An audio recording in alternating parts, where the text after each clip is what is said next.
저희가 우리 사사기 계속 함께 강해를 하면서 은혜를 받고 있습니다. 여러분, 똑같은 물건이라도 그 물건이 누구에게 쓰임 받느냐에 따라서 용도가 달라지고 또 그 귀함이 결정됩니다. 명필은 붓을 가리지 않는다라고 하는 말도 하잖아요. 어느 붓, 어떤 붓이냐도 중요하지만 그 붓을 누가 쓰느냐가 중요하다는 이야기겠죠. 삼손이 나귀턱뼈 하나로 블레셋 사람 1000명을 때려 죽였다. 그래서 우리는 그 나귀턱뼈가 대단하다 이렇게 생각을 할 수 있을지 모릅니다. 그런데 만약 그 나귀턱뼈가 제 손에 있다면 무슨 일이 벌어질까요? 아마 아무짝에도 쓸모없어하고 저는 버리고 말 겁니다. 똑같은 나귀턱뼈가 누구에게 쓰임받느냐에 따라서 다르다는 것이죠. 사사기를 우리가 읽을 때에 사사기를 영웅들의 이야기로 읽지 마시고 그들을 사용하시는 하나님의 전쟁으로 볼 수 있기를 바랍니다. 어떤 사람이든 그가 어떤 출신이고 어떤 능력을 가진 사람이든 관계없이 하나님께서 그를 들어 쓰시면 그가 귀한 일을 할 수 있는 것을 보게 되는 겁니다. 오늘도 그런 관점에서 저희들이 이 사건을 볼 수 있기를 바랍니다.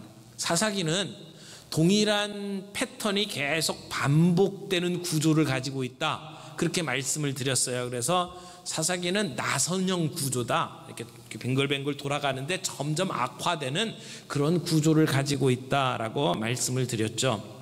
똑같은 패턴이 계속 반복돼요. 이스라엘 백성들을 하나님이 자기 백성 삼으셨습니다.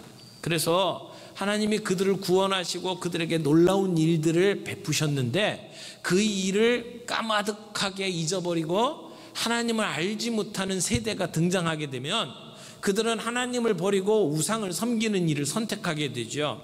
하나님은 그들을 가만히 두시지 않습니다. 그들을 징계하십니다. 그러면 그들이 다시 또 그 고통 가운데 하나님께 부르짖고 하나님은 고통받는 그들을 구원하시기 위해서 사사를 세우십니다. 그런 일들이 계속 반복되는 과정 속에 오늘 두 번째, 세 번째 사사를 저희들이 보게 됩니다. 하나님은 온니엘을 통해서 구원하신 놀라운 역사들을 이스라엘 백성들이 또 잊어버리고 우상을 섬기는 일들이 반복되자 하나님께서는 이스라엘 백성을 징계하기로 결정하십니다. 그래서 이스라엘 백성들을 징계하고 그들을 회복시키기 위해서 그 근처에 있는 모압이라고 하는 민족을 강하게 만드셨습니다. 그래서 이들이 강성해지면서 그 옆에 있는 암몬과 그리고 아말렉 족속까지 함께 연합군을 형성해서 이제 이스라엘을 쳐들어오게 만듭니다.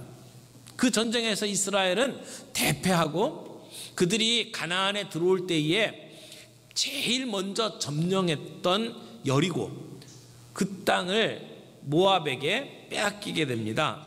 오늘 성경에서는 그 여리고가 종려나무 성읍이라고 되어 있습니다. 종려나무 성읍을 빼앗기고 그곳을 중심으로 해서 모압이 이스라엘을 다스립니다. 그렇게 통치받는 해가 18년. 구산 리사다임에게 핍박받은 8년하고는 비교가 될 수 없는 18년이라고 하는 세월을 모압 왕 에글론을 섬기게 됩니다. 여러분, 이스라엘을 징계하기 위해서 하나님은 이방 나라 왕을 사용하셨어요. 그래서 그 핍박 가운데 하나님께 구원을 요청을 하면 하나님은 그들을 해방시키기 위해서 사사를 세우시죠. 하나님은 이방 나라 왕까지도 다스리시면서 이스라엘 백성을 다스리고 계시는 모습을 우리는 보게 됩니다.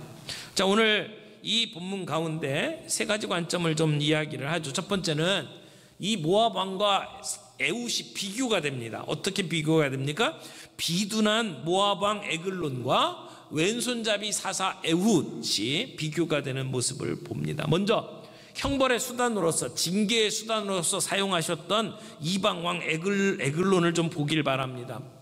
근데 본문에 나오는 에글론의 모습은요, 굉장히 우스꽝스러운 모습으로 표현되고 있습니다.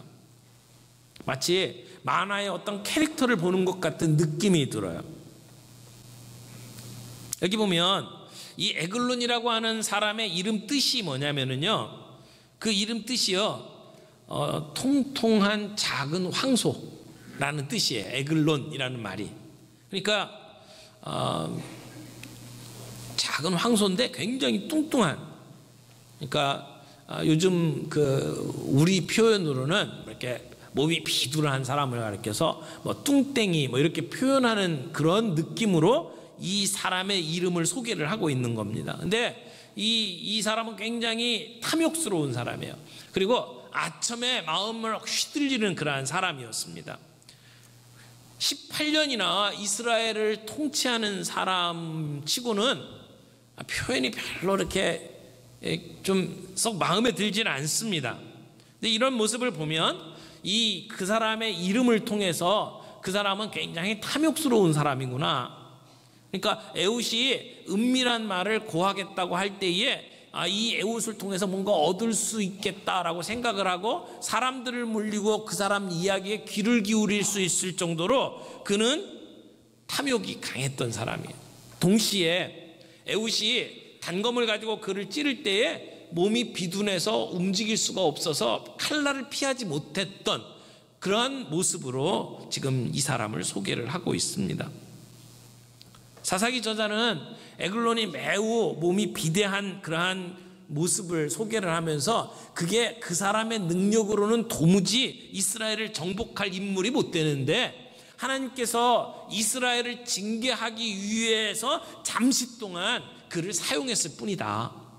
그리고 시간이 지나면 그는 살찐 짐승이 도살당하는 것처럼 살해당할 것이다 라고 하는 뉘앙스를 이 사람의 이름에서부터 우리에게 풍겨주고 있습니다. 그러면 그 에글론과 반대편에 서 있는 왼손잡이 사사 에훗을 좀 살펴보죠. 이 사람은 에글론에게 조공을 바치러 가는 팀 속에 함께 끼어들어가서 함께 왕을 만납니다. 그리고 나서 왕궁에서 나온 다음에 자기 그 함께 갔던 사람들을 안전한 곳에 대피시키고 그리고 자기 혼자 다시 에글론에게 찾아 들어갔습니다. 그리고는 숨겨놓았던 칼을 가지고 에글론을 죽이고 그리고는 빠져나와서 이 이스라엘 백성들을 규합해서 전쟁에 임했던 사람이죠. 근데 본문에 나오는 에훗에 대한 설명을 좀 보십시오. 보면 에훗은 베냐민 지파라고 소개를 하고 있습니다. 그리고 베냐민 지파인데 왼손잡이라고 소개를 하죠. 여러분, 베냐민 지파가 어떻게 생겨난 지파냐면 야곱의 12아들 가운데 막내입니다. 야곱의 아내들 가운데 가장 사랑하던 아내는 라헬이라고 하는 사람이에요. 제일 마지막에 요셉을 낳고 그 다음에 베냐민을 낳았죠. 그리고 베냐민을 낳다가 죽습니다. 그래서 이 라헬이 막내를 낳고 이름을 백은이라고 불렀어요. 백은이, 백은이가 아니고 백은이라는 말 뜻이 뭐냐면 슬픔의 아들, 낳고 죽잖아요. 그러니까 이름을 슬픔의 아들이라고 이름을 져줬는데 야곱이 바꿔버립니다. 이름을 베냐민이라고 바꾸죠. 근데 베냐민이라고 하는 말 뜻이 뭐냐면 오른손의 아들. 이 유대인들은 오른손을 굉장히 중요하게 여겼어요. 그것이 중요하고 또 권위 있고 적통으로 생각을 했던 거죠. 그래서 이 베냐민을 오른손의 아들이라고 이름을 지어줬는데 근데 지금 에훗을 소개하면서 베냐민 지파, 오른손의 아들 지파의 왼손잡이다 이렇게 소개를 하고 있는 거예요. 굉장히 재밌는 표현입니다. 그런데 왜 에훗을 소개를 하면서 왼손잡이라고 소개를 하고 있을까요? 그대로부터 동서양을 막론하고 왼손잡이에 대해서는 좀 편견이 있습니다. 대부분의 사사들은 대부분 오른손잡이였을 거예요. 근데 왼손잡이라고 굳이 표현하는 이유가 뭘까요? 두 가지 해석이 있습니다.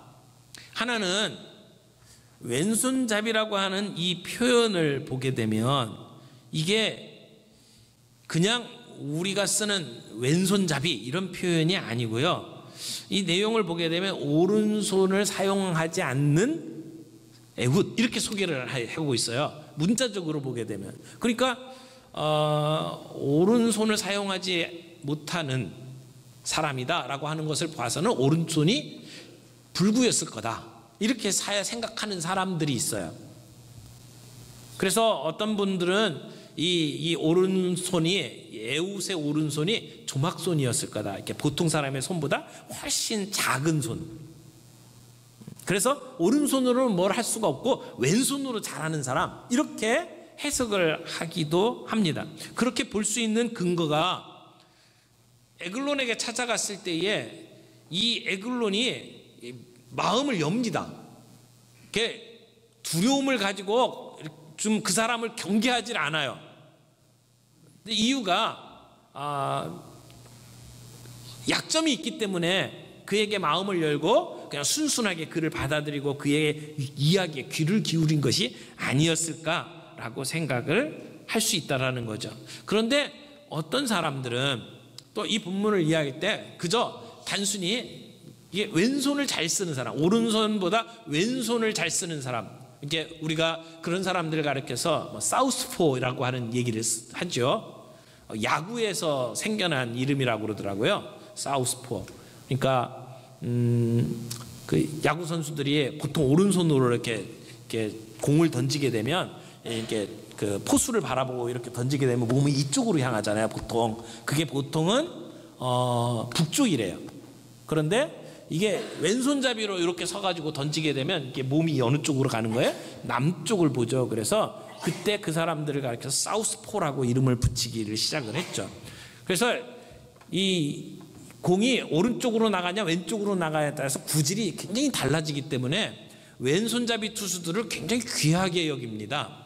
그리고 권투 선수들도 오른손잡이들하고 싸우게 되면 다 어떻게 이제 공격이 들어오고 어떻게 반응할지가 대부분 그 예측이 되는데 왼손잡이하고 싸움을 하게 되면 이게 굉장히 예측 불허가 되잖아요. 그래서 왼손잡이들하고는 싸우기를 꺼려하는 사람들이 참 많다고 이야기를 합니다. 근데 여기서 왼손잡이라고 표현을 한 것은 사람들이 왼손으로 뭘 할 거라고 기대를 하지 않기 때문에 그쪽에 방비를 안 하고 있다가 갑작스럽게 당하는 일들에 어떻게 방비를 못했던 그러한 면에서 이 에웃이 왼손잡이였다라고 이야기를 한다고 해석을 하기도 합니다. 그런데 지금 우리가 에글론 이야기를 했잖아요. 에글론은 굉장히 비대한 사람이고 탐욕이 많은 사람으로 비교를 했고, 그러면서 아주 비교가 되는 에웃을 이야기하면서는 왼손잡이라고 굳이 이야기를 하는 것을 봐서는 지금 신체적인 어떤 문제들을 가지고 비교하고 있는 것으로 보여집니다. 그래서 왼손잡이 에웃은 좀 일반 사람들하고는 다른 모습, 비정상적인 모습을 하고 있는 사람, 그래서 공물을 바치는 사람들 틈에 껴서 공물을 바치는 그러한 일에 있어서는 큰 문제가 되지 않지만, 그러나 암살자로서 일을 하기에는 어떤 면에서는 그가 가지고 있는 약점이 도리어 강점으로도 작용할 수 있었던 사람, 그래서 육체적인 어떤 약점이나 장애가 있음에도 불구하고 하나님께서 그를 들어 사용하시면 놀라운 일을 할 수 있는 사람으로 지금 에글론과 에웃을 비교하면서 설명하고 있는 것으로 우리가 본문을 보는 것이 좋겠다라고 생각됩니다. 그래서 두 번째 포인트로 같이 생각해 보고 싶은 것이 우리의 약점을 강점으로 사용하시는 하나님의 그 모습들을 우리가 본문에서 살펴볼 수 있습니다. 어떻게 보면 이 이스라엘 백성들에게는 에웃은 마치 로빈훗과 같이 많은 사람들에게 신화적인 존재로 자리를 잡은 사람입니다. 아주 용의주도하게 계획을 세웠죠. 그래서 암살에 사용할 칼도 자기에게 가장 적합한 칼로, 숨기기에 적합하고 그리고 사람을 찌르기에 적합한 칼로 미리 준비를 해가지고 자기의 몸에 보이지 않는 곳에 감추고 들어갔던 사람, 자기의 계획을 수행하기 위해서 목숨을 걸었습니다. 이게 살아서 나올 거라고 하는 보장이 없는 일을 지금 하고 있는 거죠. 자기와 같이 갔던 동료들은 다 안전한 곳에 피신시키고 자기 혼자만 들어가서 이 일을 진행했던 이 에웃의 스토리들을 이렇게 보게 되면 굉장히 흥미진진한 이야기입니다. 앞에 나왔던 온니엘은 너무 심플한 이야기였어요. 재미가 없었어요. 그런데 에웃의 이야기로 들어오면서부터는 굉장히 흥미진진한 이야기로 진행이 됩니다. 몇 가지만 좀 살펴보죠. 에웃이 암살 목적으로 좌우의 날선 검을 준비했습니다. 이게 단도입니다. 한 30cm에서 길으면 한 45cm, 한 규빗이요. 요 손 팔꿈치부터 시작해서 요 제일 긴 손가락까지가 요게 한 규빗이거든요. 그래서 요게 한 짧으면 30cm, 길면 한 45cm까지 보여집니다. 그러니까 다리에 숨겨서 들어갔을 정도면 좀 더 짧지 않았을까 싶어요. 한 30cm 정도 되지 않았을까. 그것도 한쪽 날만 있는 게 아니라 양면에 날이 들어있는 그러한 단도를 가지고 준비했습니다.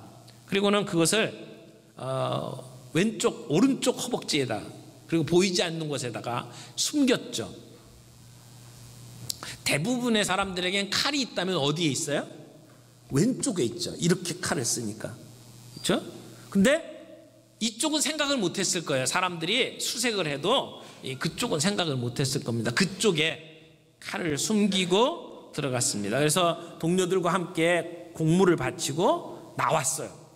그리고는 자기 동료들은 다른 곳으로 피신시키고, 그리고는 자기는 돌아가는 척 하다가 길갈 근처에서 돌아옵니다.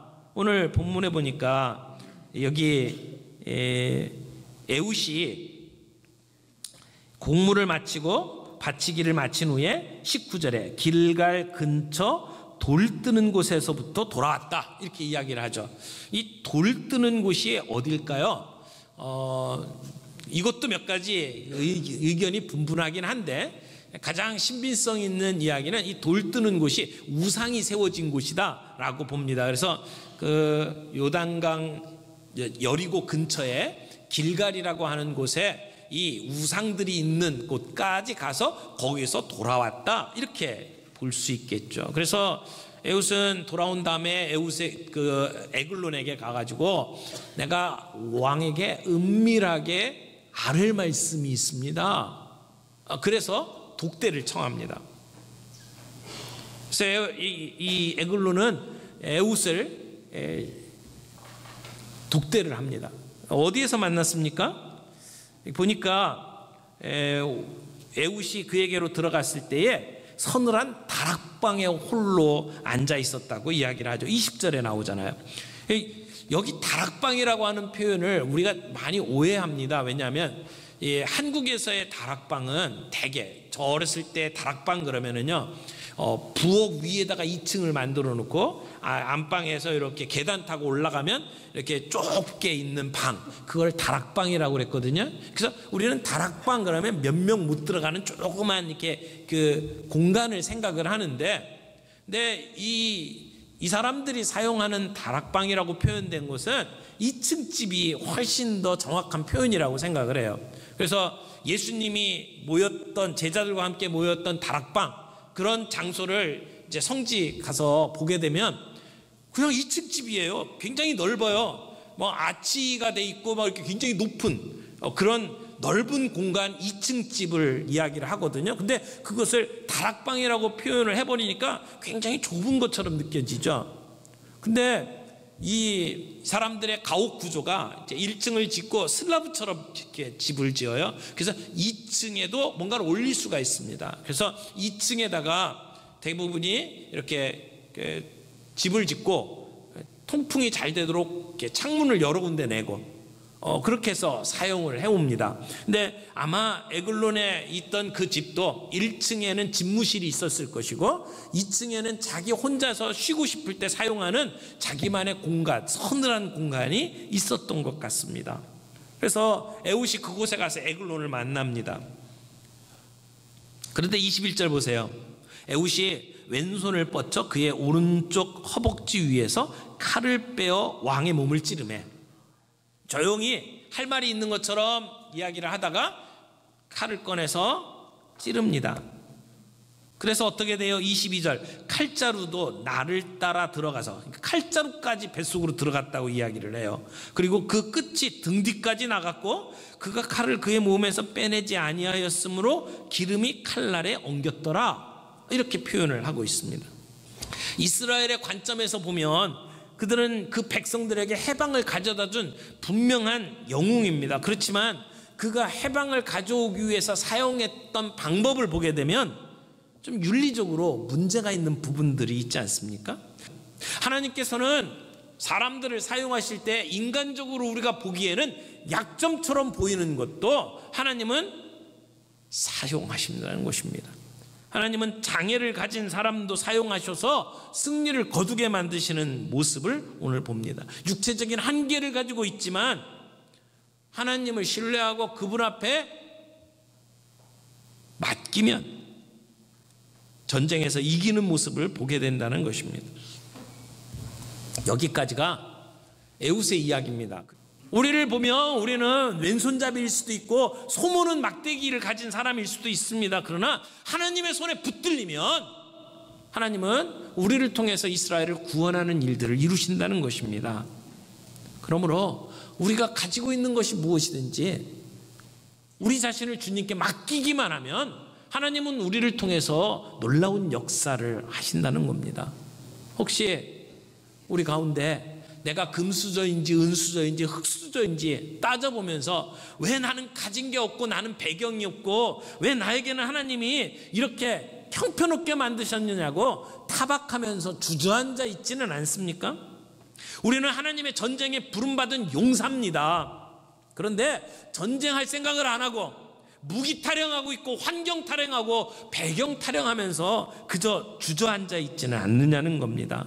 오늘 에훗을 보고 삼가를 보면서 우리에게 결핍이 있다 할지라도 우리에게 부족한 것이 있다 할지라도 하나님이 우리를 사용하시면 우리를 통해서 놀라운 일들을 하실 것을 바라보며 이 시간 우리의 생애를 주님께 내어 맡기는 저와 여러분들이 되길 바랍니다.